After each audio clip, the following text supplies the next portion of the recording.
Learning Media Literacy in Singapore, written by Kirsten Han, published 22nd February 2018, read by Jean Chua. Even before Donald Trump's candidacy turned from joke to reality, people were worried about social media and its many problems. Pundits and commentators fretted about polarized views, echo chambers, clickbait reporting, and more. Then, out of the turmoil of the 2016 US presidential election and Trump's victory came the latest buzzword: fake news.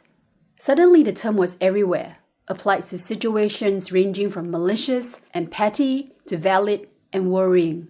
While Trump gleefully labeled any news coverage he didn't like as fake, governments elsewhere grappled with the spread of misinformation online and how it distorted people's worldviews and affected communities. Singapore has been no exception. As a multiracial and multi-religious country, disinformation campaigns and fake news can erode trust between various groups, and this can be exploited by external parties, said Amrin Amin, Parliamentary Secretary to the Minister for Home Affairs during the budget debate in March 2017. In June 2017, Law and Home Affairs Minister K. Shanmugam gave the opening address at a forum on truth and trust in the media. He outlined foreign interference, racial and religious tensions, and confusion spread by WhatsApp rumors as part of the problem. Legislative action seems a no-brainer, he concluded. Hopefully, we will have it in place next year or so. But Shanmugam did not present a new bill to Parliament in January 2018.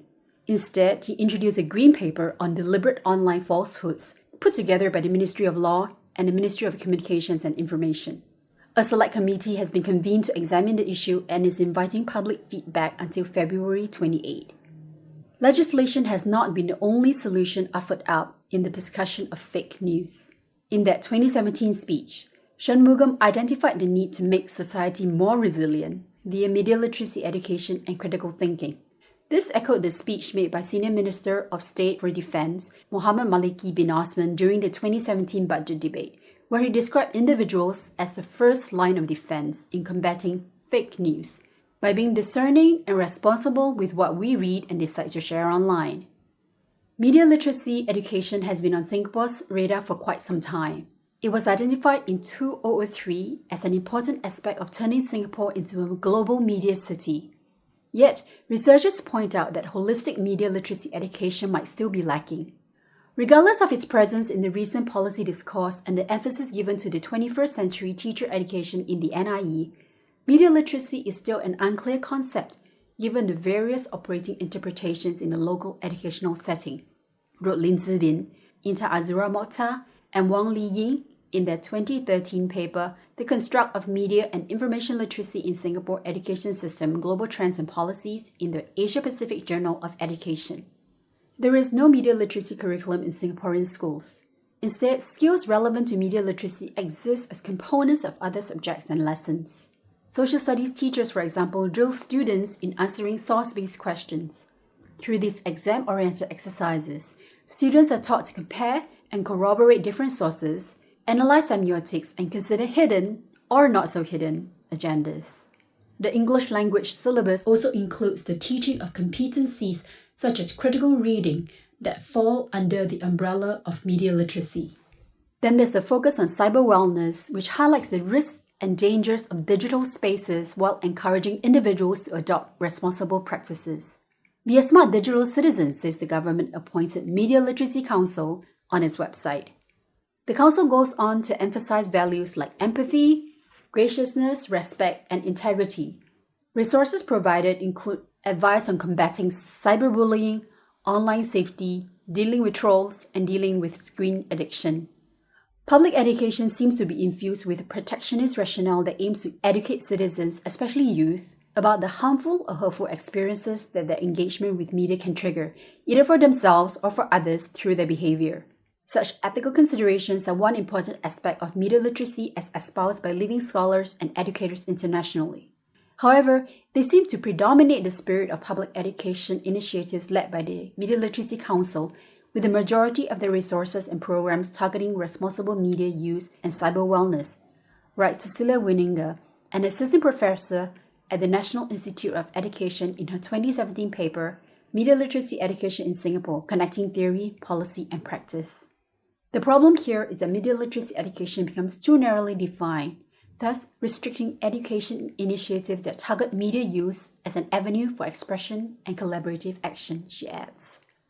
The concept of media literacy has evolved, with many scholars shifting their attention towards the use of media as an everyday social activity that facilitates involvement in wider civic and political life. But in Singapore, an overly narrow focus on cyber wellness and civility online positions individuals as consumers of the media, while neglecting their role as active producers in an era where smartphones and gadgetry make it easy to snap photos, shoot videos, and author posts. This cannot be divorced from the national political reality. Singapore was ranked 69 out of 167 countries in the Economic Intelligence Unit's 2017 Democracy Index. Described by the EIU as a flawed democracy, it has a government that wields significant influence over many aspects of its citizens' lives, including over the media that they consume and the setting of out-of-bound markers in national discourse. These political factors, that is, top-down political decision-making as well as limitations on press freedom and free speech, favor a media literacy approach that aims to protect rather than empower, one that appeals to the social values of responsibility and harmony as opposed to rights and contention. In other words, mediated forms of agency and expression are supportive insofar as they reinforce social and political stability, but not as potential sites of an alternative public, Meninga writes. The result is a country whose people are adept in media production, but who produce content that fails to engage with current affairs.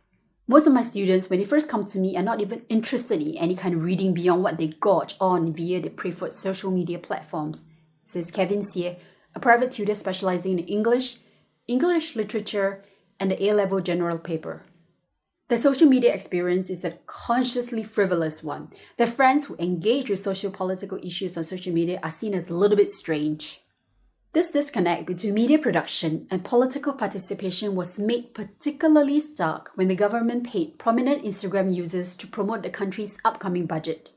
The result was a series of post photos with prepared #sponsored captions calling for public feedback. An awkward juxtaposition of insta-pretty, pensive portraits with efforts to get people interested in a serious political issue. The campaign attracted widespread mockery. How can you get someone that doesn't even understand the fundamentals of your product to explain it to the masses? Asked Public Relations Director Wesley Gunter on LinkedIn. There are, of course, opportunities for young Singaporeans to gain production skills that would enable participation in public discourse via various media. Singaporean students are encouraged to achieve competency in activities like producing videos or coding. Yet these activities are often framed in the context of particular national goals. In 2011, Lim Sun Sun, Almi Nekmat, and Shoba Badrivu did a case study of the animation competition, an animation competition linked to Singapore's National Education Programme, which is open to Singaporean and permanent resident students from secondary schools, junior colleges, and centralised institutions. They found that while the competition encouraged media production, emphasis continued to be put on messages the government sought to communicate through the national education curriculum. Videos that explicitly convey policy-friendly messages are privileged over those that are more technically superior with less explicit national education messages, they observed. In this way, the participatory potential of media production is subsumed under overarching state narratives. What's missing then is a critical engagement with society and politics. It doesn't help that students are often conscious and wary of the limitations on free speech in the country. I've seen too many students who have a remarkable fear of getting the wrong answer in whatever academic setting they're in, says Seah. When thinking about politics, they're even more afraid. Some of them ask me whether they get in trouble if they write the wrong thing, whatever that is, in their essays. While Singapore has neither been the target of entrepreneurial Macedonian teenagers running fake news content farms, nor well-resourced misinformation campaigns, the issue has already entered the public consciousness. The government asserts that Singapore is an attractive target for foreign meddlers, arguing that measures need to be put in place before any such incident occurs.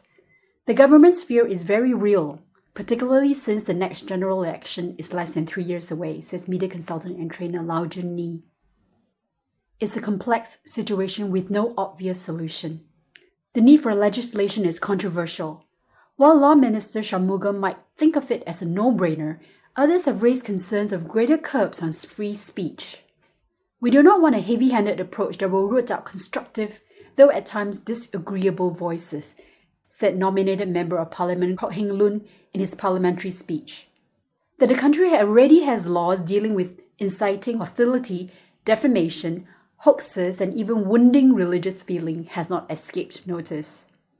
The call for better media literacy is much less contentious and could form common ground from which to proceed. While institutions of higher learning are already offering courses on digital literacy and fake news tools, more can be done in the younger age groups from as young as preschool, says Lau. While there are internal training providers which offer talks and courses to primary, secondary schools and junior colleges, media literacy topics such as media discernment, safe surfing, and online etiquette ought to be incorporated into the school curriculum as a lifelong skill. It's a shift in pedagogy that might require a more fundamental reform in the education system.